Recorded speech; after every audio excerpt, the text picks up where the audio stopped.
పెళ్ళైనా పండగైనా వేడుక ఏదైనా పట్టుచీరల ప్రత్యేక వేదిక వారాహి సిల్క్స్. నమస్తే రమగారు. నమస్తే జయ. రమగారు, దేవుడి గదికి సంబంధించి దేవుడు పటాలు పెట్టుకునే దానికి సంబంధించి కొన్ని అనుమానాలండి నాకు. సాధారణంగా మనం ఇంట్లో దేవునికి సంబంధించి ఒక మందిరం ఉంటుంది, ఒక రూము మనం కేటాయిస్తాం. అవకాశం లేనప్పుడు కిచెన్లోనో హాల్లో ఒక పక్కనో, మరీ అస్సలు లేదు అనుకున్నప్పుడు బెడ్రూమ్లో కూడా పెట్టేసుకుంటూ ఉంటారు కదా. అసలు దేవుడికంటూ సపరేట్గా ఒక రూము ఉండాల్సిన పరిస్థితి ఉందా? అవకాశం లేనప్పుడు ఏంటి అసలు? భగవంతుడు సర్వాంతర్యామి, అన్ని చోట్ల ఉంటాడు. మనం ఏం చేస్తాం, మన బుద్ధి నిలవడానికి మనకు పూజకు ఒక స్థలం అని, ఈ దిక్కు అయితే బాగుంటుందని ఇక్కడ దేవుణ్ణి పెట్టుకుని అక్కడ మనకి అది కావాల్సింది. దానికోసం ఏం చేస్తాము, ఇంట్లోనే ఈశాన్య దిగ్భాగంలోకి వచ్చేలాగా ఒక గది ఏర్పాటు చేసుకుంటాం. గది ఏర్పాటు చేసుకోగలిగే వాళ్ళ పరిస్థితి అది. గది ఏర్పాటు చేసుకోలేని వాళ్ళు ఏం చేయగలుగుతారు? ఏం చేయలేకపోతారు. ఇప్పుడు ఇళ్ళు పెద్దవి, స్థలాలు పెద్దవి, అవకాశం ఉంది, పాతకాలపు ధోరణి ఉంది, అలా అనుకున్నప్పుడు దేవుడికో ప్రత్యేకంగా గది సామాన్ల దేవుడి సామాన్లని అందులో పెట్టడం. మనకి ఇంట్లో ఏదైనా అశౌచము అశుచి ఇబ్బంది ఉన్నప్పుడు గత్తెలు వేసేసుకోవటం, అవి పెట్టుకునేవాళ్ళం ఇది వరకు. క్రమంగా ఇప్పుడు ఇటీవల కాలంలో కట్టే ఇళ్లల్లో కొంచెం ఇల్లు పెద్దదైతే దేవుడికి ఒక గది. సాధారణంగా 3 BHK 2 BHK ఇళ్ళు ఉన్నాయి ఇప్పుడు. 3 BHKలోను 3 Bలు, ఒక హెచ్, ఒక హాలు, ఒక కిచెను తప్పిస్తే ఇంకేం ఉండదు. అవును. ఈ ఉన్న గదుల్లోనే ఓ గదిని దేవుడికో, లేకపోతే గదుల్లో ఒక ర్యాక్ని, ఒక స్పేస్ని దేవుడికో పెట్టుకోగలుగుతాం. మనకు అట్లా అవకాశం ఉంటే మనం ప్రశాంతంగా అక్కడ కూర్చుని పూజ చేసుకోవటానికి కానీ, ధ్యానం చేసుకోవటానికి కానీ, ఇది ప్రత్యేకమైన స్థలము, ఇది పవిత్రమైన చోటు, ఇక్కడ శుభ్రంగా ఉంచాలి, ఇక చక్కగా దీపాలు పెట్టుకోవాలి, చక్కగా ధూపం వెలిగించుకోవాలి, మనకి మనసు బాగోలేనప్పుడు వచ్చి అక్కడ కూర్చోవాలి, అప్పుడు మనకు ప్రశాంతంగా ఉంటుంది. ఈ భావాల కోసం మనకి తప్పకుండా ఒక గది అవసరం. మానవ జీవితం ఎన్నో ఆటుపోట్లకు లోనవుతుంది. మనకి ఎక్కడో ఒక సేవలో ఒక ప్రశాంతత, ఒక ఓదార్పు కావాలి కదా. మనం గుళ్ళోకి వెళ్తాం, మామూలుగా గుడికి వెళ్తాం. మన ఇంట్లో కూడా అలా ఒక ప్రశాంతమైన ప్రదేశాన్ని ఏర్పరచుకుంటే మంచిదే, వెల్ అండ్ గుడ్. అవకాశం లేని వాళ్ళ పరిస్థితి ఏమిటి? ఇప్పుడు 3 BHK 2 BHK 1 BHK కాకుండా ఓన్లీ 1 రూమే ఉన్నవాడి పరిస్థితి ఏమిటి? అక్కడ కూడా మనం ఏం చేస్తాం, ఓ గోడకో దేవుడి పటమో, ఓ క్యాలెండరో, ఒక ఏదో పెట్టుకుని, లేదా ఓ చిన్న చెక్క కరెక్ట్గా ఆ ప్లేస్లో ఒకటి గోడ కొట్టి అక్కడ 2 దేవుడి పటాలు పెట్టుకుని ఏదో దీపం పెట్టుకుంటాం, డబ్బులు దాచే ముంత ఒకటి అక్కడ పెట్టుకుంటాం, ఏవో 4 వస్తువులు అక్కడ చేర్చుకుని అక్కడ దండం పెట్టుకునేందుకు ఒక పరిస్థితి ఏర్పరచుకుంటాం. సాధారణంగా ఇళ్లల్లో జరిగేది. ఇందులో ఏంటంటే వాళ్ళు ఎవరో చేశారని మనం చేయలేకపోతాం. మన అవకాశాన్ని బట్టే కదా. మనం ఏం చేస్తాం, చాప ఎంతవరకు ఉంటే అంత మటుకు కాలు చాపుకోవాలి, అంతేగా. మంచం ఉన్నంత వరకే కాళ్ళు చాపారు, ఇక వేరే దారి లేదు. అంతే కదా, ముడుచుకోవటమే. అంతే, ముడుచుకోవటమే. ఉన్న ప్లేస్లోనే ఏర్పరిచి పెట్టుకోవాలి, అంతే. దానికి ఎక్కువగా ఆలోచించాల్సిన అవసరం లేదు, దిగులు పడకూడదు అనుకుంటాను నేను. ఎందుకంటే ఇప్పుడు 2 బెడ్రూమ్లు, హాలు, కిచెన్ ఉన్నాయి అనుకుందాం. జనరల్గా చిన్న ఇల్లు. ఇప్పుడు హాల్లో గుమ్మంలోకి రాగానే చెప్పుల స్టాండో ఏమిటో ఉంటాయి, ఓ పక్కన పిల్లలకి పుస్తకాల ర్యాకులు ఏవో ఉంటాయి, ఇక్కడ దేవుణ్ణి పెట్టుకుందుకు వీలవ్వదు. 2 బెడ్రూమ్లో ఒకటి భార్యాభర్తల రూము, ఒకటి పిల్లల రూము అనుకో. మళ్ళీ ఇందులో పిల్లల రూమ్లో ఆడపిల్లలు కనుక ఉంటే ఏదైనా పీరియడ్స్ వస్తాయి, అదంతా చికా కనిపిస్తుంది. వంటింట్లో ఒక పక్కన పెట్టుకుంటారు. కిచెన్లో దేవుణ్ణి ఉండటం మనం చూస్తాం, సహజమే. వంటింట్లోనే ఓ పక్కన దేవుడికి ఒక గూడో, ఒక ఇదో ఓపెన్గా లేకుండానో. ఇప్పుడు ఈ ఇళ్లలో మడి మైలా పాటించకపోయినా దేవుడికి ఆ ప్లేస్ అని పెట్టుకున్నారు, అంతే. ఇక అప్పుడు మడి మైలా ఉన్నా కూడా, ఇప్పుడు మైలు వచ్చినా కూడా వంటింట్లో ఉందనుకోండి, తిరగాల్సిందే కదా రమ్మగారు. తప్పదు కదా. అలాంటప్పుడు ఏం చేయొచ్చు, సూక్ష్మంలో మోక్షం. ఆ ర్యాక్కి ఒక తలుపు, అంతే. ఆ గూడుకు ఒక కర్టెన్ పెట్టుకోవటమే, అంతే. ఇంకా మరి కొన్ని విల్లాస్ చూసాను రమ్మగారు. కొన్ని విల్లాస్ చూసినప్పుడు విల్లా చాలా పెద్దది, ఇల్లు చాలా పెద్దదిగా అనిపిస్తుంది, అన్నీ చక్కగా అమర్చుకుంటారు. దేవుడికి వచ్చేసరికి చిన్న రూమ్ పెట్టుకుంటారు అమ్మగారు. నాకు అనిపిస్తుంది మనసులో, ఇంటికి సంబంధించి ఇంత చక్కగా పెట్టుకున్నారు కదా, దేవుడికి ఎందుకు ఇంత చిన్న రూమే పెట్టుకున్నారు, ఇంకొంచెం పెట్టుకుని ఉండుండొచ్చు కదా అనే భావన. వాళ్ళతో అడగలేము, బట్ అలాంటి భావన అనిపిస్తుంది. మనకి ముఖ్యం ఆయనే కదా. అయినా కూడా యాక్టివిటీ ఉండదు కదా, దేవుడు అక్కడ డాన్స్ చేయడు, యాక్టివిటీ ఉండదు కాబట్టి చిన్న ప్లేస్ పెట్టుకుంటారు. నువ్వు ఎక్కడైనా చూడు, పెద్ద రూము దేవుడికి ఉండదు. అవును రమ్మగారు. ఎందుకంటే ఆ దేవుడి గదిలో చేసేది ఏమిటి, యాక్టివిటీ మనది. మనం అక్కడ పడుకోము, భోజనాలు చెయ్యము, పదే పదే అక్కడ కూర్చోము. కూర్చోము, నలుగురు కూర్చొని అక్కడ కూర్చొని కబుర్లు చెప్పుకోము. చిన్న ఉపయోగం దానికి ఏంటి, మనకు దేవుడికి ఒక ప్రత్యేకమైన ప్లేసు, మనం వెళ్ళి ఒకళ్ళో ఇద్దరో కూర్చుని పూజ చేసుకునేందుకు మాత్రమే కావాలి.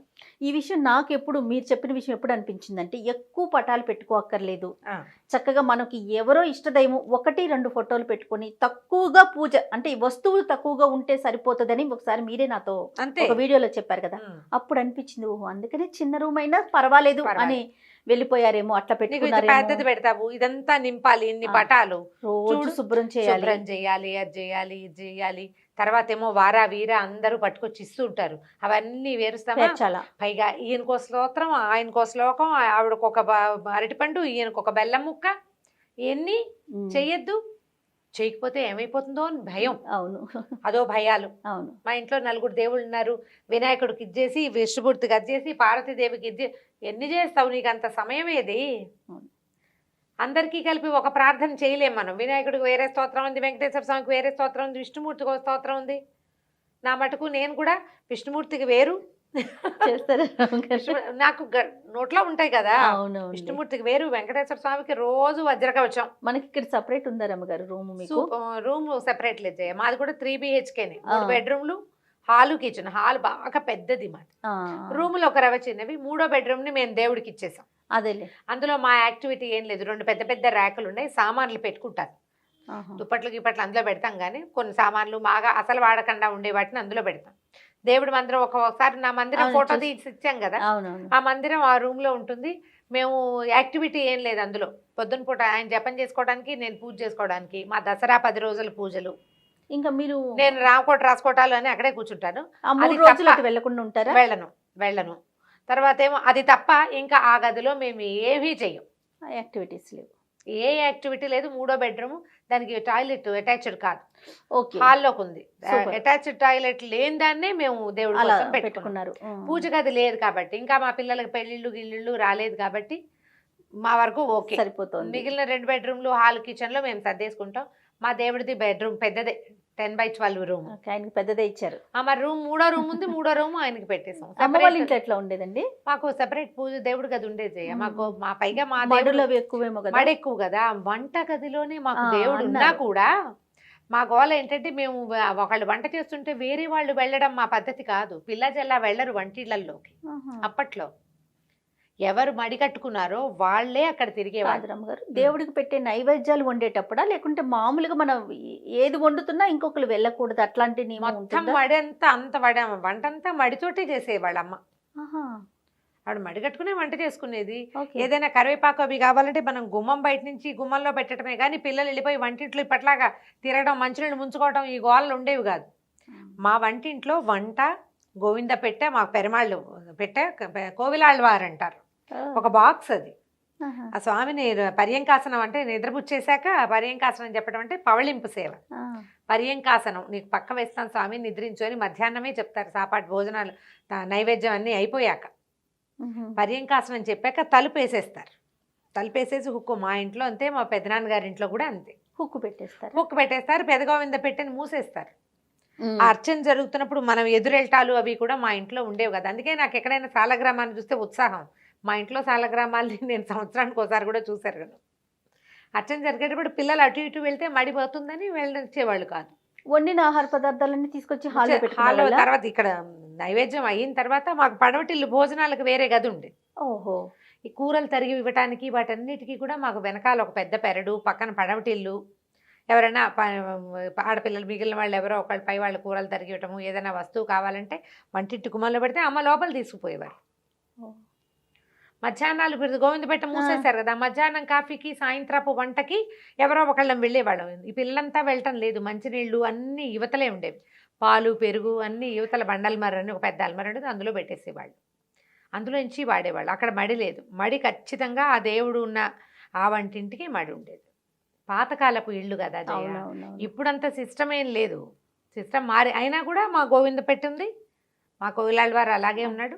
మడి కట్టుకోవడం, దానికి విడిగా. ఎప్పుడైనా బందరు వెళ్ళినప్పుడు ఒక ఫోటో పెట్టొచ్చా, చూడొచ్చా అంటే గోవింద పెట్టి అనేసరికి అది ఒక ఇంట్రెస్టింగ్ అనిపిస్తోంది, చూడాలి అని ఒక భావన అంతే. చిన్న చెక్క బీరువా అనుకో జయ, ఇంతెత్తు, ఇంతే, 2 తలుపులు, దానికి ఒక హుక్కు, ఓకే. దాన్ని అట్లా అంటాం, ఆ పేరు అది కోవిలాళ్వార్. కోవిలపెట్టి కోవిలాల్వార్. కోవిలాళ్వార్ అంటాం. ఇప్పుడు మనం కూడా దాన్ని అరేంజ్ చేసుకోవచ్చు. ఇప్పుడు మనకు హాల్ ఉంది, అవునవును. హాల్లో ఒక ర్యాక్ని దేవుడికి కేటాయించేసుకో, దానికి తలుపేసేసేయండి. మీరు పూజ చేసుకునేటప్పుడు ఓపెన్ చేసుకోవటం, అక్కడ కూర్చోవటం, మనకు అవకాశం అదే ఉంది. నేను ఒకళ్ళ ఇంట్లో బేగంపేటలో ఒకరి ఇంటికి వెళ్ళాను. ఆవిడ వాళ్ళు ఎవరో కూడా నాకు తెలియదు, మా అక్కయ్యతో ఏదో శారీస్ చూడడానికి వెళ్తే ఆవిడ నాకు మన ఫాలోవర్ అట. ఆవిడ చాలా ఉత్సాహంగా నేను జుట్టు తిరుమలలో ఇచ్చాను మీరు చెప్పినందువల్లే అని చెప్పారు. నేను ఒక సందర్భంలో మా టీవీలో చెప్పామేమో, మన దాంట్లో చెప్పినట్టు లేదు. స్త్రీలు తలనీలాలు ఇవ్వచ్చా అనే విషయం చెప్పలేదు రమ్మగారు, మనం మాట్లాడుకున్నట్లు మా టీవీలో చెప్పాను. ఆవిడ ఖచ్చితంగా ఫాలో చేశారు. అది మీకు మొక్కు, ఏదో విపత్కర పరిస్థితుల్లో మొక్కు ఉంటాం, దాని మీద మాట్లాడదాం మళ్ళీ తప్పకుండా. ఆవిడ వాళ్ళ ఇంట్లో లోపలికి వెళ్ళాం కానీ రైట్ సైడ్ ఒక గోడకి, ఈశాన్యం గోడ అది, అక్కడ ఫుల్ ర్యాక్ పని అయ్యాక తలిపేసేస్తారు. మా బిల్డింగ్లోనే కింద ఒక గ్లాస్ తోటి ఒక హాల్లో ఒక ర్యాక్. ఇప్పుడు నేను కూడా చేసుకోవచ్చు.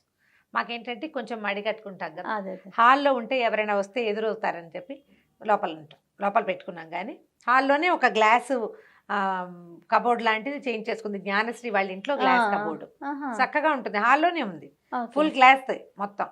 మనం అలా ఏదైనా సూక్ష్మంలో మోక్షం చేయొచ్చు.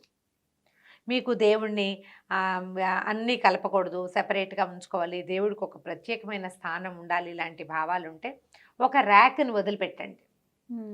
గదులు వదిలిపెట్టలేకపోతాం, కనీసం ఒక ర్యాక్, కిచెన్లో ఒక ర్యాక్, దాన్ని క్లోజ్ చేసుకోండి. పూజ చేసుకునేటప్పుడు పెట్టుకోండి. ఇప్పుడు వంటగది పూజ గది కలిసి ఉండొచ్చా? దేవుడు ఇప్పుడు బెడ్రూమ్లో దేవుడు అయిపోయాడు అనుకుందాం, అదొక చింతగా ఉంటుంది. అవునవును. మనం అంటే ఇప్పుడు ఎవరో ఒకళ్ళు నాబోటి వాళ్ళు నోరు ఊరుకోని వాళ్ళు కొంతమంది ఉంటారు, నిజంగా అంటే అబ్బో ఏంటి దేవుడిని గదిలో పెట్టుకున్నారు, మంచిది కాదు, భార్యాభర్తలు ఇక్కడ కలిసి ఉంటారు కదా, ఇలాంటివి మాట్లాడతారు. అమ్మ ఎవరు చూడకుండా ఉంటారా మనని? భూమి ఆకాశాలు పంచభూతాలు మనని చూస్తూనే ఉంటాయి కదా, వాళ్ళే కదా మన జీవితానికి సాక్షులు. ఇలాంటి భావాల్లోకి వెళ్ళకండి, ఏమీ భయం లేదు. మీకు అవకాశం లేకపోతే ఒక్కటే గది, ఒక్కటే కిచెను, చిన్న కిచెను, అక్కడ దేవుని పెట్టుకునే వీలు కూడా పెట్టడమే అంతే. దానికి ఒక అడ్డం పెట్టుకోండి, మీ శంక, మీ భయానికి, అది కూడా అదే మీ భయానికి, అంతకంటే ఏమీ లేదు. ఒకవేళ ఒకే గదిలో మీరు అక్కడే పడుకుని అక్కడే తిరిగి అక్కడే వండుకునేటప్పుడు లక్షణంగా గోడకు ఒక చోట దేవుడి కూడు ఏర్పరచుకోండి, అక్కడ దీపం పెట్టుకోండి. భగవంతుడికి తెలియకుండా నువ్వు చేసేదేది లేదు, ఆయన సృష్టి కదా. కాబట్టి అలా భయాలు కాంప్లికేటెడ్ చేసుకోవద్దమ్మా జీవితాన్ని. అవును అవును. అలా ఎలా వచ్చిన వాళ్ళు నోరు ఊరుకోని వాళ్ళు ఇవన్నీ మాట్లాడతారు. నోళ్ళు కట్టేసుకోండి, కుట్టేసుకోండి, అక్కర్లేని మాటలు మాట్లాడారు. విన్నాను రమ్మగారు, వంటగదిలో పెట్టుకున్నారనుకోండి, అక్కడే నాన్ వెజ్ వండుకుంటారు కదా, మరి వంటగదిలో దేవుణ్ణి ఎలా పెడతారు? నాన్ వెజ్ నువ్వే పుట్టించావా? ఈ ప్రశ్న కూడా వస్తుంది. నాన్ వెజ్ ఎవరు పుట్టించారు? నిన్ను పుట్టించిన వాడే కాదు, అంతే కదా. దాన్ని నీకు ఆహారంగా వాడే కాదు చేసాడు. నియమం పెట్టుకో, ఏదైనా ఒకటి, ఈరోజు తినం, ఈరోజు చెయ్యం అని పెట్టుకోండి. ఆ నియమ పాలన చేయండి అమ్మా. పదే పదే ఇదే మాట చెప్పుకుంటాం మనం. అవును రమ్మగారు. ఇప్పుడు దేవుడికి పక్కన గూడుంది, గూడుని మాత్రం కవర్ చేసి పెట్టుకోండి, మీకు శంక లేకుండా భయం లేకుండా ఉంటుంది. అంత మంచి ఏమీ లేదమ్మా. భగవత్ సేవ చేసుకోవటం, ఏదో రకంగా దేవుణ్ణి తలుచుకోవటం, దేవుడి కోసం ఇది అని పెట్టుకున్నావు చూడు ఒకటి బుద్ధిలో, అది నీ గెలుపు అంతే. మిగిలినవన్నీ కాంప్లికేషన్స్ లైఫ్లో వచ్చేవి.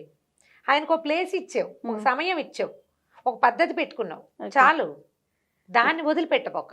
నేను ఒక చిన్న విషయం చెప్తాను, సందర్భం కాదు కానీ ఈరోజు మార్నింగే ప్రకాష్ నాకు ఒక కొటేషన్ చూపించారండి, రామకృష్ణ పరమహంసది, పిలిచి మరీ చూపించారనమాట. ఉపవాసం ఉండి భోజనం కోసం ఆలోచించటం కన్నా భోజనం చేసి భగవంతుణ్ణి ప్రార్థించు. బాగుందిగా, అనిపించింది నాకు. అంతే, అట్లా అంతే కదా రమ్మగారు. ఏవేవో పెట్టేసుకుని ఆలోచించి ముందు చేయాలా వెనక చేయాలా, ముందు చేస్తే ఏమవుతుంది వెనక చేస్తే ఏమవుతుంది. మీ ఇంట్లో దేవుడు కూడా ఉంటుంది, ఏదో అత్తగారింట్లో ఉంది, పెట్టుకో, వంటింట్లోనే పెట్టుకో, బెడ్రూమ్లోనే పెట్టుకో, హాల్లో. ఇప్పుడు ఇంకెక్కడైనా అవకాశం ఉన్నా తీసుకెళ్లి బెడ్రూమ్లో పెట్టుకోమని చెప్పలేదు, ఇది నోట్ పాయింట్. మీకు అవకాశం లేనప్పుడు ఎక్కడో చోట దేవుడికి ఒక అవకాశాన్ని ఇవ్వండి. ఒక్క చోట ప్రార్థన, అక్కడ ఒక్క 2 నిమిషాలు నిలబడి దండం పెట్టుకుంది. బయటకు వెళ్ళేటప్పుడు పిల్లలు దండం పెట్టుకునేందుకు, నువ్వు దండం పెట్టుకునేందుకు, ఒక అగరత్తు పుల్ల వెలిగించి పెట్టుకునేందుకు అవకాశాన్ని తీసుకో. అప్పుడు భగవంతుడు నీ యందు ఉంటాడు, నీతో ఉంటాడు. నమస్తే రమ్మగారు. నమస్తే.